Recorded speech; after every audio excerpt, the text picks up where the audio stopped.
without any further ado, it's time for us to come full circle into this new posthumous Mac Miller release. Circles.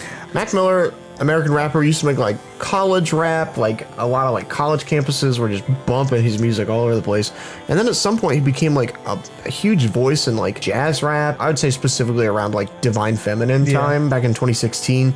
And then 2 years ago releasing Swimming, which was more of a down-to-earth album that dealt with like mental illness and more just feeling like you're just alone, drowning. I think it had a cheesy character, but that kind of worked in its favor. I think there were some elements that just kind of fell flat. Some of the songs felt too long. They didn't progress as well as I wanted it to. Some of the ideas didn't seem as focused as can be, but I think the character of Mac, what he presented, not through his lyricism, was consistent. He tragically passed, I think a few months later after tragically ODing. Essentially, his family brought together Jon Brion, who did production with Mac and was working on this album while he was still alive. He finished like 9 out of the 12 tracks, and the ones that he didn't have, that Mac didn't show him yet, he finished, or at least they're near completion.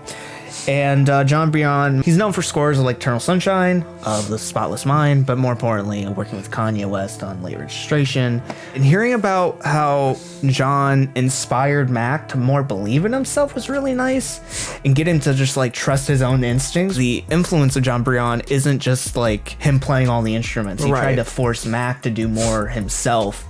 Like on the track Once a Day, which I encourage you to hear a little bit snippet of the Zane Lowe interview, because this really shows how much the relationship in a short time he had an effect on Jon. This album, it was always meant to be a companion to Swimming, follow the same things, coming full circle in a sense, but also swimming in circles. Also the idea of life and death. It is stronger lyrically. It's not the most groundbreaking, but I think the consistency in themes really works. I think this is probably Mac's most consistent project to date. I think Good AM and Faces are two of the projects that stand out at the top of his discography, and I think this tops them.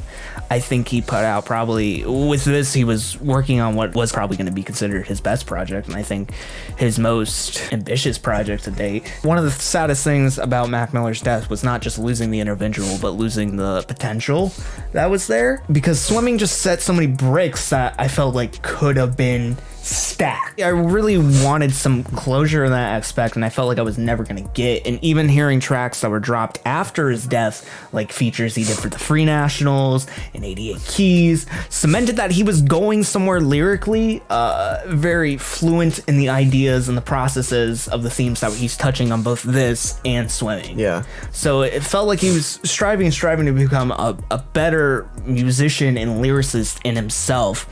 And on this, I think we're getting a very lighthearted, somber, which is not only somber because of Mac's death, but I think this album has that like emptiness. It's hollow, even amplified by his death. It's hollow on its own, but when you amplify the backstory and the tragicness to this album, makes it more heartbreaking, but it's still warm at points.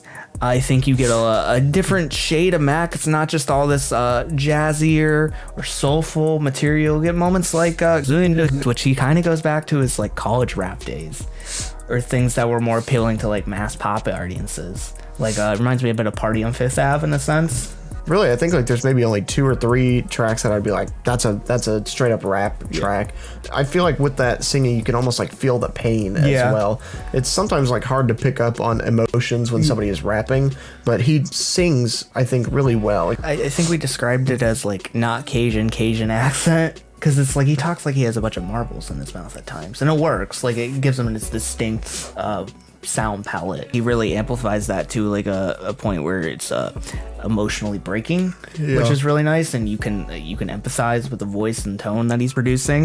I think moments like Everybody, which is the cover of an Arthur Lee song, is truly just like the core of what this album is about. Circles of life and death, and how it's going to be fun while it lasts, but it's going to end at some point, and you're just going to have to accept that. Once a Day is a really interesting track once you know the story behind it and hear how it made Jon Brion feel emotionally and the recording process about it. But on this album, before I knew the story, feels pretty short. And some of these tracks don't feel like the fullest fledged out musical ideas. but they're still pretty solid in composition throughout everything else. I think if Max was alive, we would see a little bit more polish on some of these topics. Oh, I definitely think so. Some of these tracks end like really abruptly, specifically like Once a Day ends really quick, and then I was like, oh, is that the last track? Yeah. It was really weird. I think like Blue World specifically, I love that track, but the choruses are obviously like reused over and over. Like he only recorded one chorus. Yeah. If he were still alive, I think it's fair to say there would be like a lot more polish and probably like more emotion that went into this, a lot of re-recording. But from what we have here, It's still pretty good. it seems like Mac was like really close to finishing this. Honestly, like a lot of his verses are very fleshed out. Yeah. They don't feel like they're unfinished, and that like the family had to take too many liberties with deciding what this album was going to be about. This is one of those posthumous albums in an age where we have like the releases of Little Peeps and XXXTentacion's music. It doesn't feel like cash grab. It feels like, oh, this is near finished. Hey, John, can you help us out?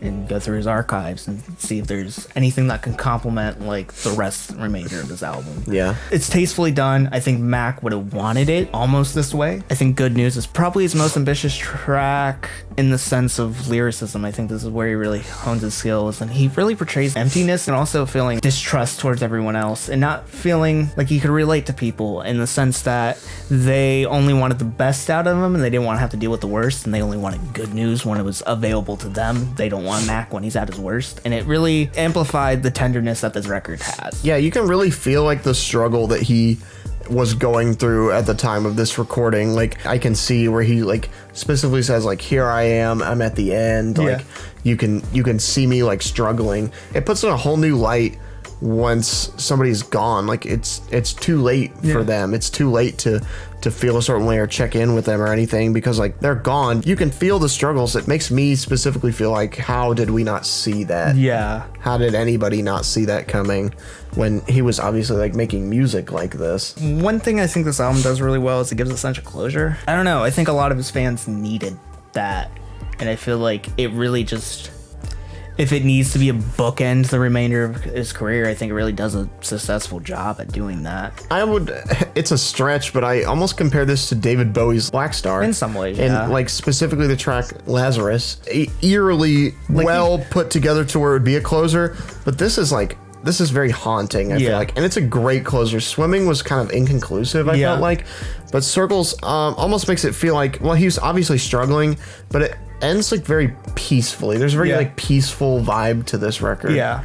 And I appreciate that because it paints Mac in a very positive light. Yeah. I think it was just a great career closer. Like even if Mac was still alive and this was the last record that he put out, I'd be like, that's great. Yeah. There's nothing else that needs to be said. Yeah. I think this really cements pretty much what he's standing for his entire career, and I think it's good. And it is like a Black Star because it's just so it works so well. I think that's it. That's all I really need to say. Give me my scores futile and meaningless. Right now this is like an 8+. Yeah, I'll give this an 8. Yeah, really enjoyed it. And I was gonna say hope hear from more from Mac in the future, but I still hope. I hope he comes to me 13 Mac Miller standing around my bed. Standing guard around my bed.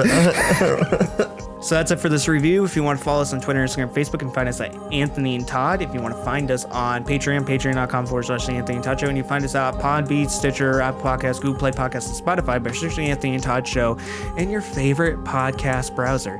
Until next time, guys, I've been Vincent. And I'm Trevor. And see ya, boyos.